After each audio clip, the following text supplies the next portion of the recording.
మన జీవిత కాలంలో అనేక సార్లు మనం అనుకున్నవేవి జరగకపోవచ్చు, కానీ ఒకటి మాత్రం నిజం, ఆయన అనుకున్నవేవో అవి మీ జీవితంలో జరుగునుగాక.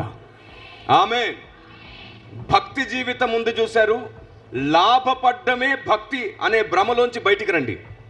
ఇదిగో పరిశుద్ధాత్మ దేవుని స్వరం, మీరు లాభపడ్డమే భక్తి కాదు, మీరు దేవునికి లాభంగా మారుతూ ఉండడమే భక్తి సాధన. ఆమేన్. దేవునికి అనిపించాలి నీవు ఈ భూమి మీద ఆయనకు లాభమని, దేవునికి అనిపించాలి ఆయన చేయాల్సిన పని నీతో చేయించాలి అని, దేవునికి అనిపించాలి ఆయన తన మనసులో దాచుకున్న సంగతులన్నీ నీతో మాట్లాడాలి అని, దేవునికి అనిపించాలి ఆయన హృదయాన్ని సంతోషపెట్టగలిగే ఆయుధం సాధనం నువ్వని.